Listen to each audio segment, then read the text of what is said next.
Hello, and thanks for joining DBW today. All of us at California State Parks Division of Boating and Waterways appreciate your interest in our grant programs and your interest in protecting public health and safety along California's important and iconic coastline. Today's presentation is about DBW's Shoreline Erosion Control and Public Beach Restoration grant programs.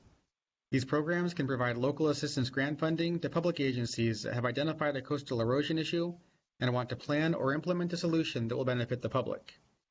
This webinar was originally presented to a live audience on December 5th, 2019. It has been re-recorded to address some audio and video issues in the original recording. For your information, DBW will post this webinar's PowerPoint slides on the grant program's webpage soon, and a link to a recording of this session will be available soon too. So I'll start by introducing myself. My name is Casey Caldwell. I'm a project manager at DBW, and since 2014, I've been the program lead for the Shoreline Erosion Control Program and the Public Beach Restoration Program.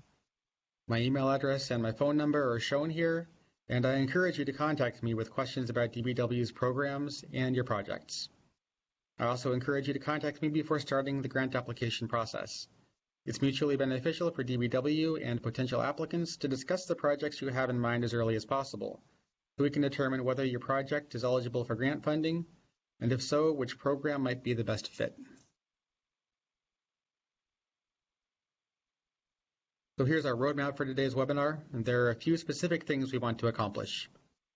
The first goal is to acquaint you with DBW's two coastal protection grant programs and the important differences between them. I'll discuss the types of projects we can fund under each program, and since we're frequently asked about funding availability per year and per project, I'll briefly discuss those topics too. Next, we'll discuss the grant application process.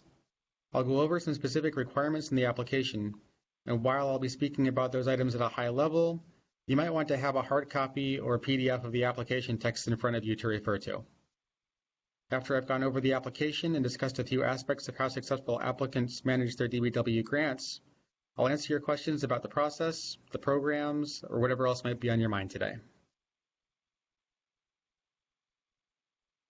As a brief prologue, for those of you who are not familiar with our division or our recent history, I'll give you a quick overview of who we are. Boating and Waterways was founded in 1957, and DBW was its own separate state department until 2013, when we merged into the California Department of Parks and Recreation. Today, DBW exists as a division within state parks. DBW's mission is printed on the slide. The first part of our mission statement reads, to provide safe and convenient access to California's waterways. Coastal erosion control is within our mission. Safe and convenient public access to California's coastal waterways is a right protected under the state constitution, and preservation of certain segments of the shoreline is essential to maintaining critical public infrastructure located nearby.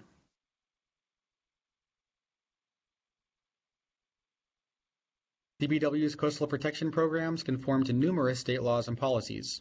In addition to program-specific laws that I'll identify in the next few slides, some high-level law and policy considerations inform the content of our grant application and the methodology we use to score and rank applications. The list of laws and policies on this slide is not a list of all the laws and policies we reference in administering these programs, and this list doesn't even begin to get into things like environmental and permitting guidance. But the listed sources are particularly important to our programs, so it's good for our stakeholders to be aware of them. I assume most of you are familiar with the California Coastal Act, but fewer of you may be aware of Safeguarding California, which is a policy document from the California Natural Resources Agency that's available online and is updated regularly. For those of you with an interest in how the state is addressing all kinds of climate impacts, I encourage you to seek out this document. The consistent message emanating from the listed laws and policies is that protection of public health and safety is the most critical factor guiding the state's approach to coastal protection. It's not the only major factor we pay attention to. Other important considerations include preservation of low-cost recreational opportunities, protection of endangered environmental resources, and cost-effectiveness of project investments. Now, you'll hear me talk about the safety aspects of projects frequently during this presentation, because safety-focused projects, and in particular projects to protect critical public infrastructure, are the projects most likely to successfully obtain funding through these grant programs. So that's it for the prologue, and I'll now move into a discussion of the two grant programs. First, I'll talk about DBW's Shoreline Erosion Control Program.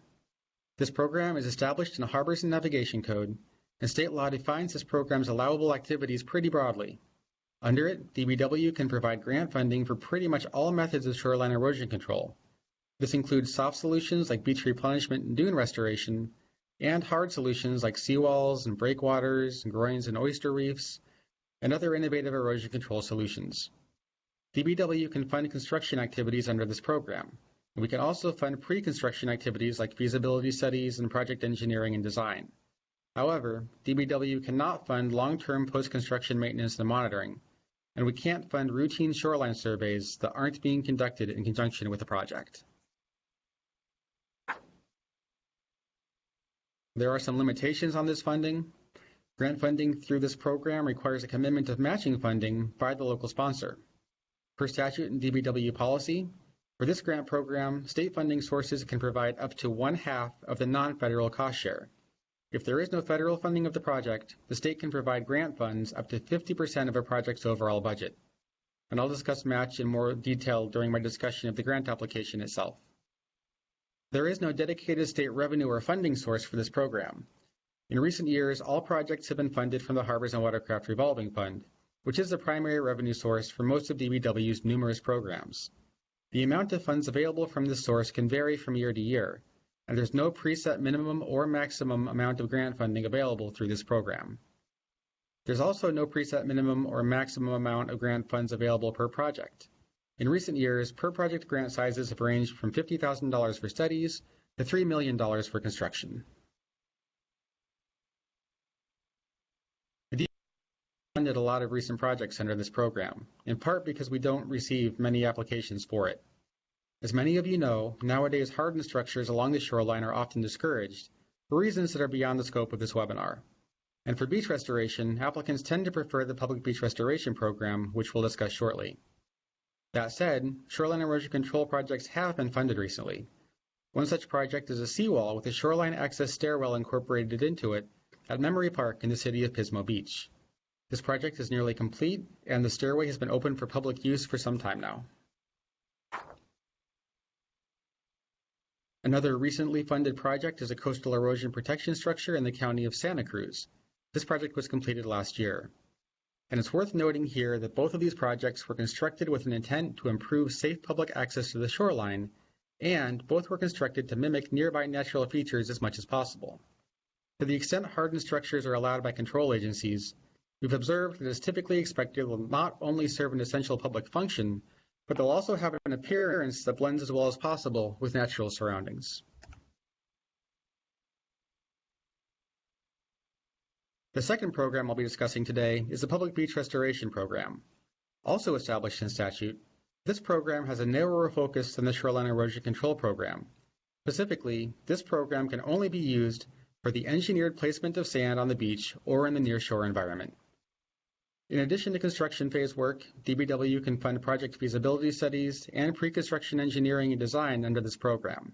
However, we cannot fund general or routine beach condition surveys unless they are necessary for the construction of a beach restoration project.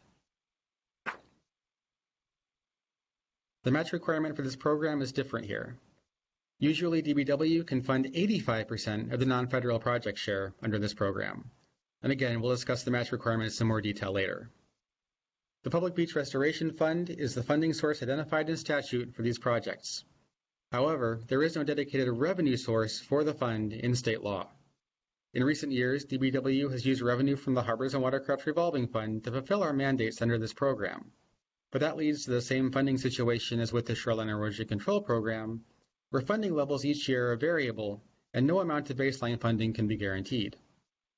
As with the Shoreline Erosion Control Program, there's no preset minimum or maximum amount of grant funds available per project.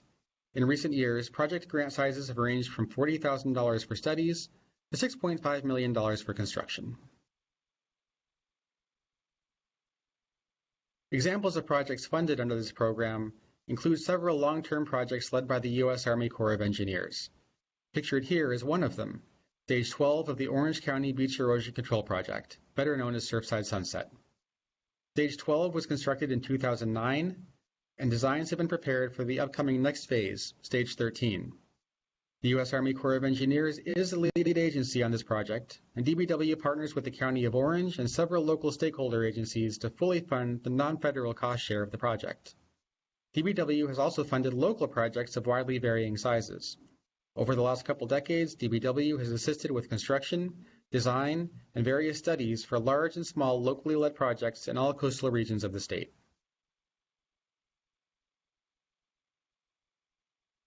So as we get to the end of the programmatic discussion, I want to mention a category of erosion-related projects you might not be familiar with that has been funded under both of our programs in the recent past.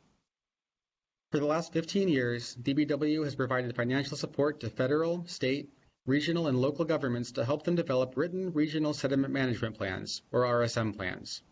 This effort has been led by the California Coastal Sediment Management Workgroup, the federal-state partnership involving the U.S. Army Corps of Engineers, and many other federal and state stakeholder agencies, including DBW. At this time, almost all populated regions of our coastline are covered by at least a draft version of one of these RSM plans. DBW can continue to support development and updating of these plans through our grant programs. To learn more about CS&W's research and activities, please consult the link provided on the slide, or feel free to contact me after the webinar. So that's the end of our programmatic discussion, and we'll now get into the grant application process.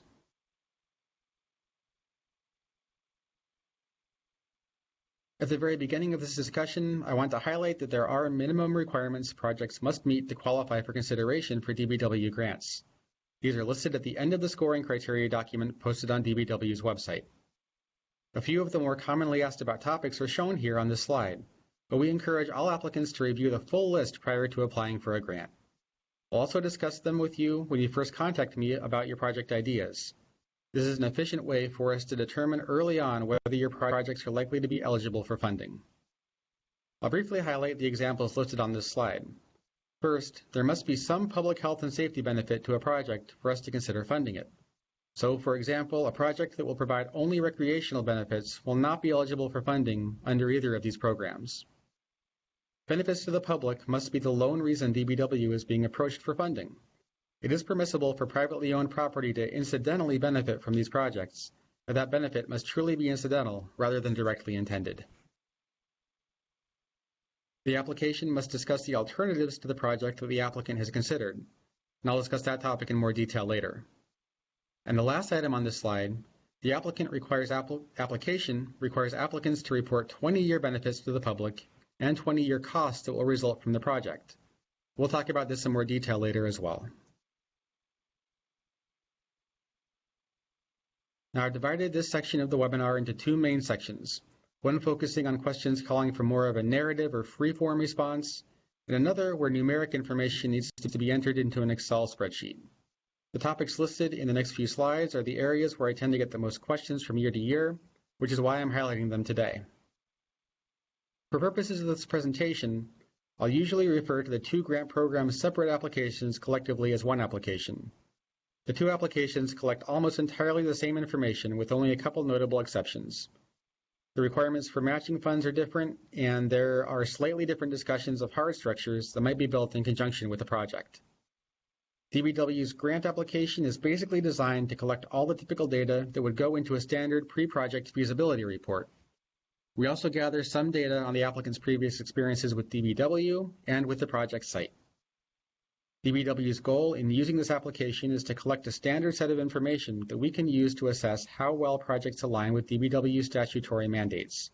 As you can imagine, we receive a wide variety of proposals for different types of coastal solutions every year, so some degree of data standardization for our analysis is necessary.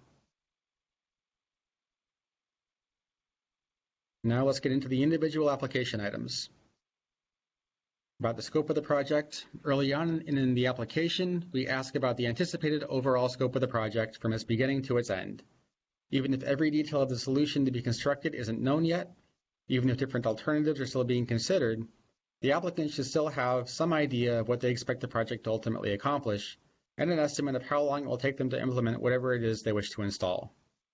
Please note that DBW strongly prefers to fund only one phase of a project at a time.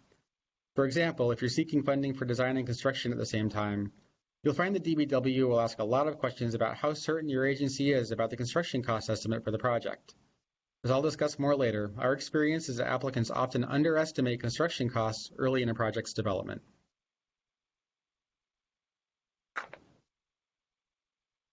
DBW asks about whether agencies are aware of opposition to the proposed project.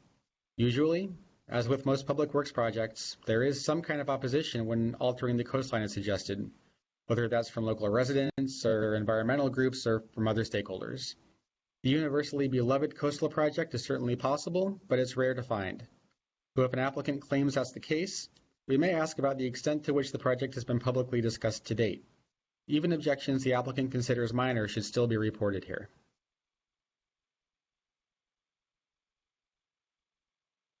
DBW asks for information about ownership and control of the project area.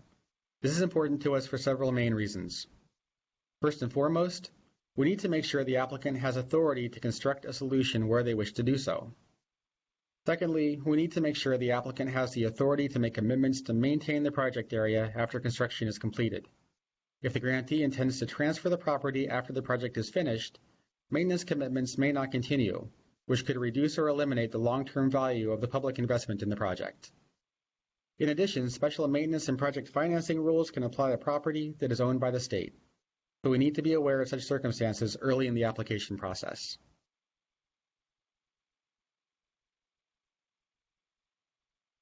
The next item, number 19, is specific to the interest state parks may have in any portion of the property to be protected. DBW needs to verify the extent to which state parks property may be impacted positively or otherwise by the proposed project. As you might know, state parks controls a great deal of California's coastal property and has its own policies regarding maintaining its property and allowing natural processes to continue without interference. There are also special financial rules that apply to projects intended to protect state parks property. A project that will solely benefit a state park or a state beach won't be eligible for funding through our programs, since there's a different funding process those have to go through. However, if a state park or state beach will incidentally benefit from a local project, we may still be able to consider funding that project. If an operating agreement between state parks and an applicant is in place at a proposed project site, that agreement may have a maintenance requirement built in. DBW's grant programs might not be able to pay for maintenance of property that is the contractual responsibility of a local operator. And beach sand replenishment may or may not be considered a maintenance activity, depending on the situation. Item 29 asks about how the project is expected to address sea level rise. Per a recent executive order, state policy requires DBW and all state agencies to incorporate sea level rise considerations into our investment decisions. And sea level rise is a problem that will become more and more impactful statewide over a long time period, so it requires long-term solutions. I'm often asked what long-term means to us related to sea level rise. As a rule of thumb, 50 years is a reasonable long-term horizon for DBW's purposes. Some planning guidance has forecasts that look farther out, and the appropriate horizon may be different for different sites. For your information, recent sources of state-level advice for sea level rise planning include the 2018 guidance from the Ocean Protection Council and 2018 guidance from the California Coastal Commission. Both of these policy documents are available online, and I'll be happy to help you find them if you'd like. Item 34 asks for an estimated project schedule, and I'll start here by noting the Gantt chart on the slide is for illustrative purposes only.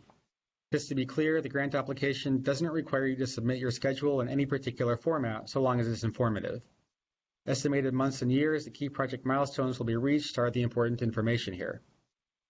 DBW asks for the project schedule for several reasons. First, we want to make sure the grant request is coming to us at an appropriate time. DBW funding isn't available until about 18 months after the application deadline, at the earliest, so agencies that need funding sooner may need to look for alternative funding sources. Second, we have to make sure the grant-funded portion of the project can be completed within the period of time in which state funding would be authorized. That's currently up to 3 or 4 years after the first date funding is authorized. So, for example, a 6-year study or a construction project that's not scheduled to begin until 2027 would not be fundable in the fiscal year 2021-2022 budget cycle. Third, the schedule has to generally be credible. For example, a schedule that suggests construction will occur promptly after a feasibility study ends will raise questions about the project's engineering process and environmental and permitting processes. Item 38 requires applicants to identify the alternatives to the project they have considered and why the proposed solution has been selected. In the past, some applicants have either skipped this item entirely or have summarily dismissed alternatives besides their preferred approach as simply being impractical. DBW understands that by the time an applicant is committed to pursuing a specific erosion solution, the agency is invested in that approach and might prefer not to revisit the merits of other options. However, for DBW's purposes, we need to understand that thought process. There are certainly areas of the coastline where no project and managed retreat are indeed impractical. But if that's the case, tell us why, instead of assuming we can do that analysis on your behalf.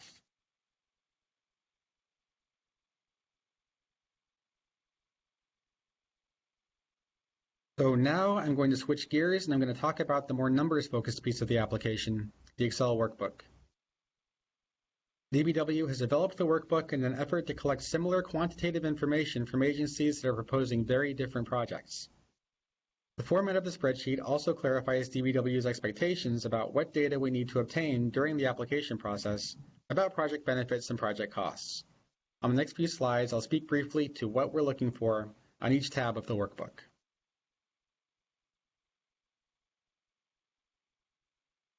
Item 35 requires applicants to report and quantify the benefits they expect the public to realize from the project.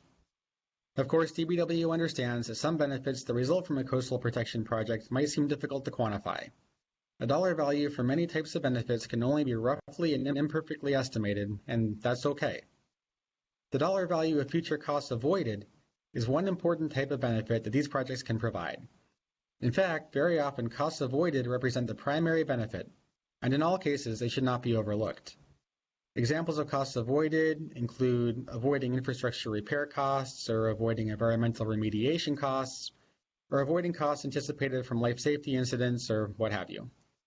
Our experience is that once planners start looking at benefits with a cost-avoided approach in mind, this exercise becomes easier and less daunting than they first expected. Of course, I'm available to answer questions on this subject as you complete your application. Having said all that, I'll briefly walk through each column here to discuss the kinds of information DBW is looking for.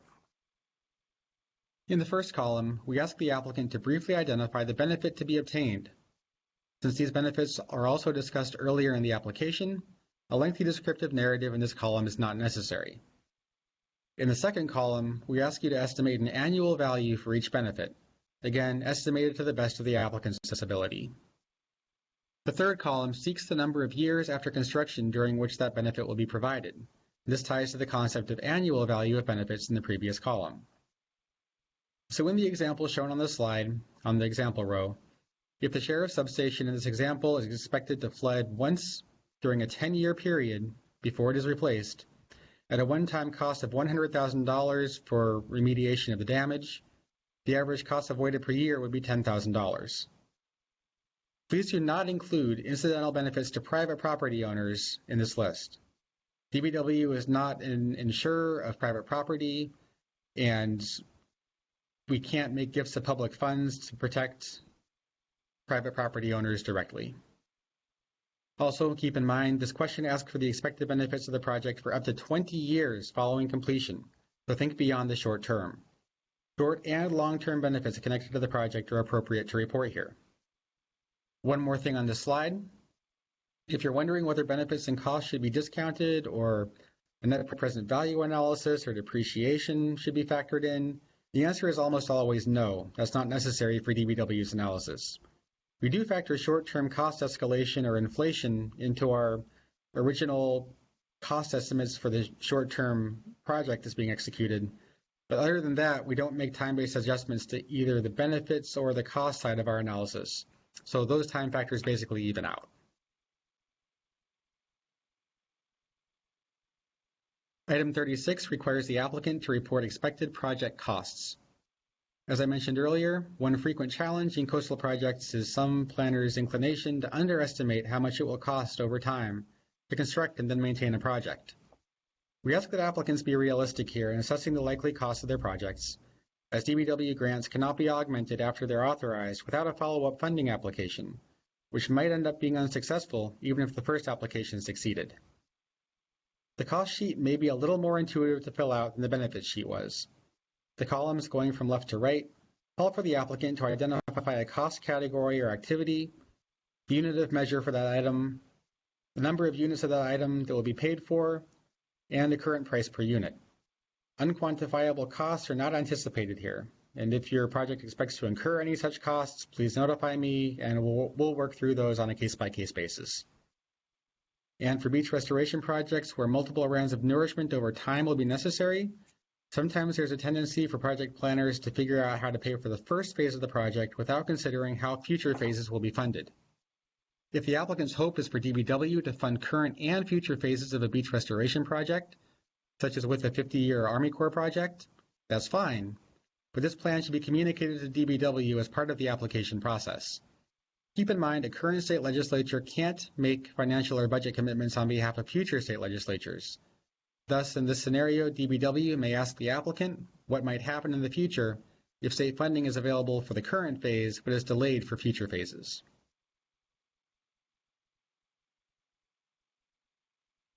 Now turning to the funding sources the applicant expects to use to cover project costs.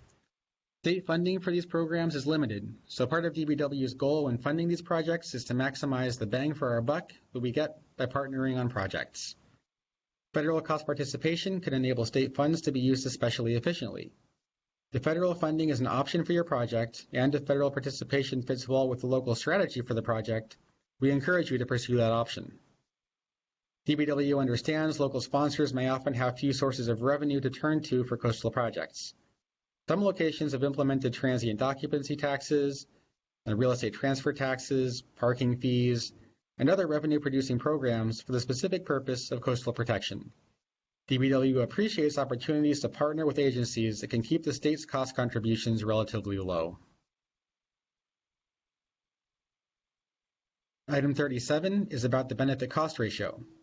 This number will auto-populate in the Excel workbook based on your responses to items 35 and 36. DBW's purpose in computing the benefit-cost ratio is to verify that public benefits of the project will exceed public costs. We realize it may seem like a good idea to present idealized benefit and cost estimates here in the application, so the ratio looks especially impressive. However, there are no bonus points in our scoring system for a high ratio. Bear in mind, DBW is simply trying to make sure the project's public benefits will amount to more than its public costs, and we rely on applicants to provide a credible analysis to get us there.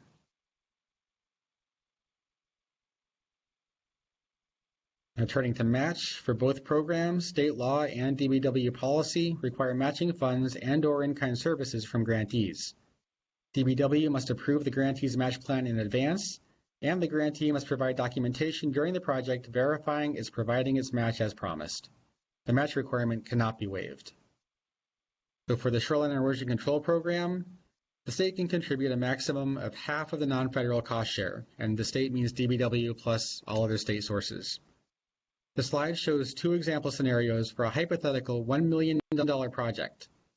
In the first scenario, where the federal cost share brings the non-federal share down by 60%, or $600,000, DBW can fund half of the remainder, which should be $200,000 out of $400,000. In the second scenario, without a federal cost share to reduce the non-federal cost, the cost to both the local sponsor and DBW would be higher, as DBW's maximum grant available would be $500,000, and thus the grantee would have to provide at least $500,000 in match. One more thing to note here is the timing of match. It must be provided during the grant performance period. In-kind services or local investments that the grantee provides before or after the grant period cannot be counted towards match, even if those amounts are substantial. And the same general rules apply to the Public Beach Restoration Program, except the actual ratio is different. Again, DBW can fund up to 85% of the non-federal cost of these projects in most cases, and 85% of total costs if there is no federal cost sharing. The examples here are the same as those on the prior slide, but the potential grant contribution amounts reflect the higher proportional amounts DBW can fund under this program. In the first example, the potential DBW grant goes up from $200,000 on the prior slide to $340,000 here, And in the second example, it also goes up from $500,000 to $850,000. Remember, though, there's a very narrow category of projects DBW can fund under this program, specifically the engineered placement of sand on the beach or in the nearshore environment, and projects directly related to achieving that goal. So that's it for the individual application items covered in this webinar, and I'll now shift to discuss some administrative aspects of the application process. To begin with, this year, for the first time, DBW is providing an option for applying for these grants through an online process. This year, we're accepting grant applications in both hard copy format, like in years past, and this new online format. The online grant application, also known as OLGA, allows applicants to submit all the required application materials through an online portal. It works much like filling out a form and uploading attachments like you've probably done when filling out surveys or job applications online. Earlier this week, DBW taped a separate webinar for the OLGA system, and there's a link on the screen if you'd like to check that out right away. That's a YouTube link, and the link will also go on our website in the next few days. That webinar isn't specific to the Coastal Program grant applications, but it will still help you register for the site and get used to the site's navigation. The questions in the OLGA application are the same as the questions on the hard copy application, and both versions require the Excel spreadsheet to be filled out. The online version might accommodate more raw text than the paper version, but bear in mind that human beings will review your application, so clear and concise responses will be most effective whichever option you pick. One more thing on OLGA. Note that in future years, DBW anticipates that all applications under these programs will need to be submitted through OLGA. DBW is going in the direction of electronic documentation, so we encourage all of our partners to at least log into the OLGA system this year and check it out. Let me know if you have any difficulties accessing the site.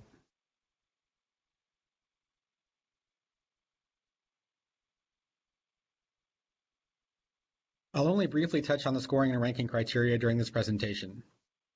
The criteria are listed on our website in detail, and I encourage you to review what we look for there.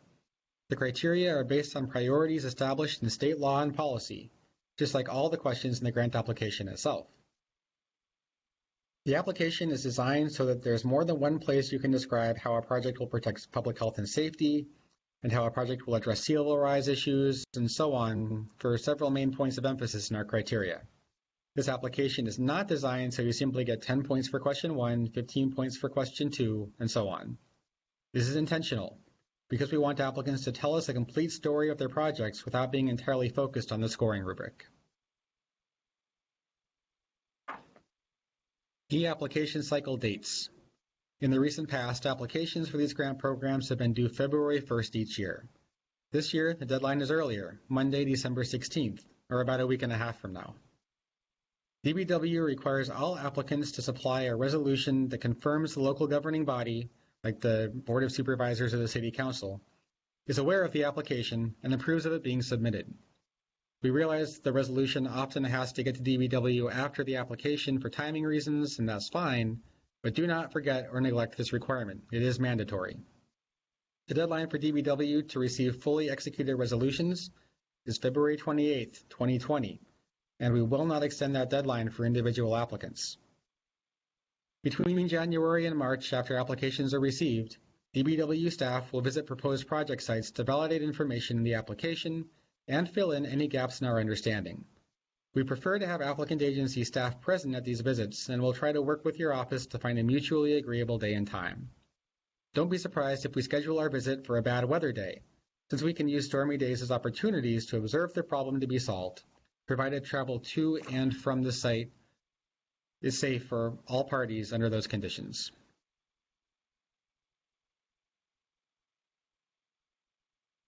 So after you apply, DBW will contact you to verify your application is complete. In addition, as I just mentioned, we'll most likely come out to visit the proposed project site, unless we've already been there recently, and we may ask additional questions after our site visit.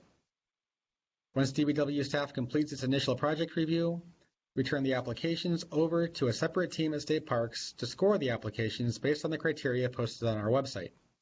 In other words, the DBW staffers who come out and visit the site will not be the same ones who score your application. However, the scorers will receive updated information from the site visitors before the scoring process begins. Once scoring is complete, DBW's management will submit information about these programs' applications for consideration in the state's annual confidential budget process. This process is external from DBW. It involves the governor's office, the legislature, and various state agencies. From May until January 10th, which is when the governor's initial proposed budget is released, it is unlikely you'll hear from DBW about your application unless someone participating in the budget process asks DBW for more information about your project.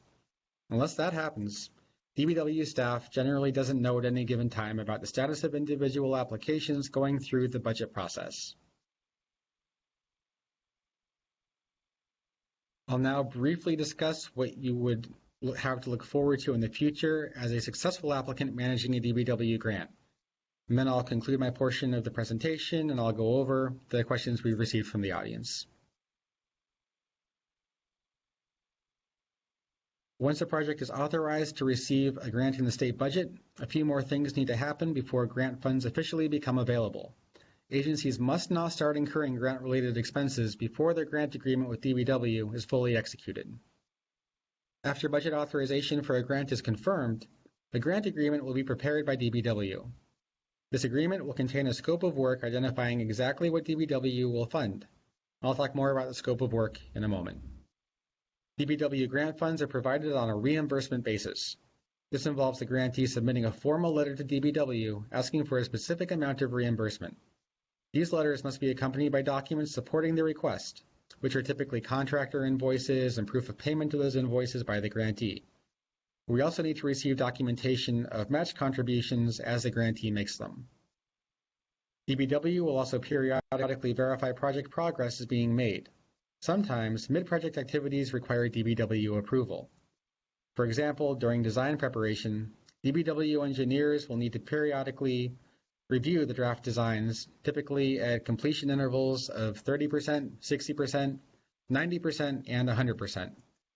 We do this to ensure appropriate progress is being made and permitting information is being incorporated timely and correctly. At the end of a project, both the grantee and DBW must accept the project for it to be complete. And for construction projects, DBW will come out to visit the project site one more time for that purpose. Finally, for most projects, DBW will withhold 10% from reimbursement requests during the course of the project. This retention will eventually be released when the project is accepted as complete by both the grantee and DBW. One more discussion point for grant management, how the scope of work is managed before and during the project. As you know, grant money typically comes with restrictions on how it's used, and funding from DBW's programs is no exception. The scope of work in the grant agreement defines how our grant funds will be used.